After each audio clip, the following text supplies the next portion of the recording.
Good morning friends and welcome to the pre-market view. US markets continue to show a lot of strength, and it had its spillover effect to most of the other markets including European markets and to some extent in Asia.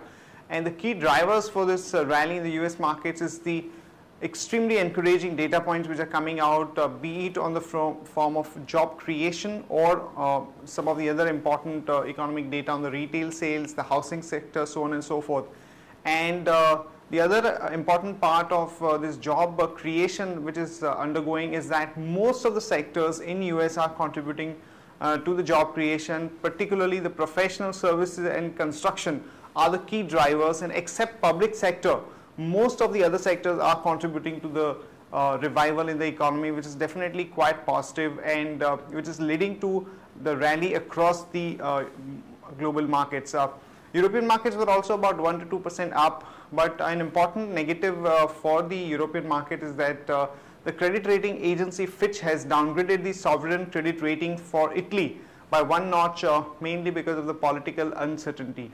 And when we look at the Asian markets today, Japan is up almost about 0.9%, even Hang Seng is up, but some of the other markets like Korea and China are not showing the same kind of a strength that is seen in the other markets. And in terms of flows, friends, FIs were net buyers in the cash market to the tune of almost about 1284 crore. And this kind of a number we are seeing after many days. And the domestic institutions were sellers to the tune of about 837 odd crore.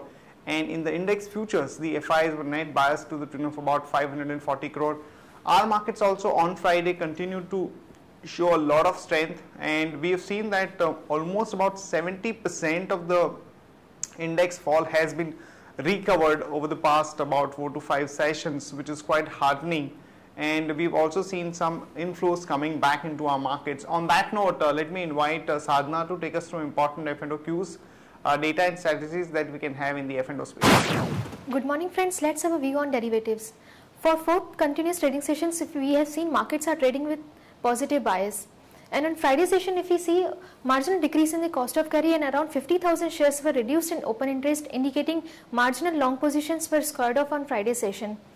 If we talk about PCR is also quoting above the mark of 1, and implied volatility is also increased by 2 to 10%, indicating overall bias for the market is positive. On the options front, if we see 5,900 and 6,000 put strike side seen a good number of activity, and around 80% shares were added in put strike price of 6,000. So overall 6,000 may act as a hurdle in the market. We may see some retracement of the overall rally. And as we are trading above our weekly VWAP of 5,800, so our lower range for the market is 5,800 and a higher range would be 6,000. From intraday perspective, one can go long on Aditya Birla Nova with a stop loss of 1058.50, and one can go short on Biocon with a stop loss of 278.10, and Ambuja Cement also looking short. One can go short on Ambuja Cement with a stop loss of 191.60.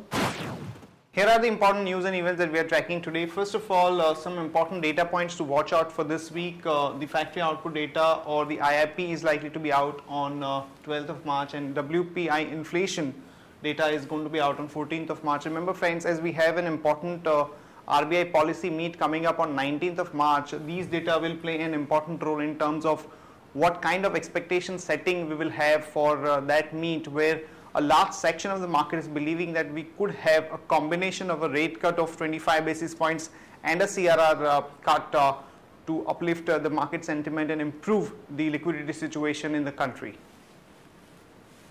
2G spectrum auction for CDMA is going to commence from today. Remember friends, only the Sham Systema, which is a subsidiary of a Russian company, is the only bidder left, and they are looking at getting corpus of about 6,400 crore by way of sale of this spectrum.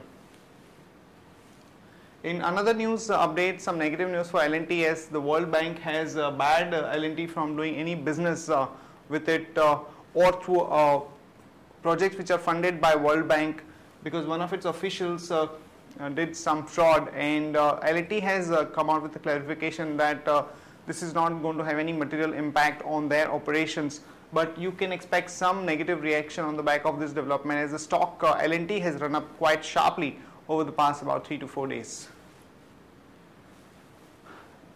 And another important buzz which is there in the market, that Aircel's total loan book of about 20,000 crore is likely to come up for restructuring, and of this 20,000 crore, almost about 15,000 crore is with PSUs like State Bank of India, PNB and BOB. So once this news comes out in the market, one can expect negative reaction for the PSU banks, particularly banks like State Bank, PNB and BOB.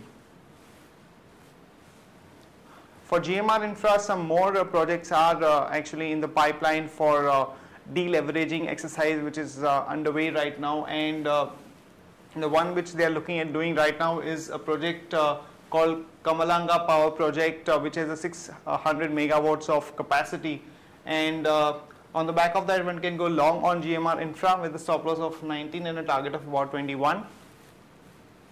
Pantaloon Retail is looking at exiting the Future Generali insurance stake that they have, and they are looking at raising about 300 crore by way of this sale. So one can go long on Pantaloon Retail with a stop loss of 181 and a target of about 191 to about 194. Bharti Airtel, some positive news is Tanzania's government is in talks to buy a stake in the company which it's holding through its subsidiary. So one can go long on Bharti with a stop loss of 317 and a target of about 332 to about 339. Suzlon, the CDR exercise which is undergoing would be converted at a price of about 18.51 rupees per share as against the current market price of about 16.75. So one can expect some positive reaction in Suzlon stock in today's market. So one can go long with a stop loss of 16.25 and a target of about 18. That's it from all of us, friends. Have a nice trading session and see you tomorrow at the same time.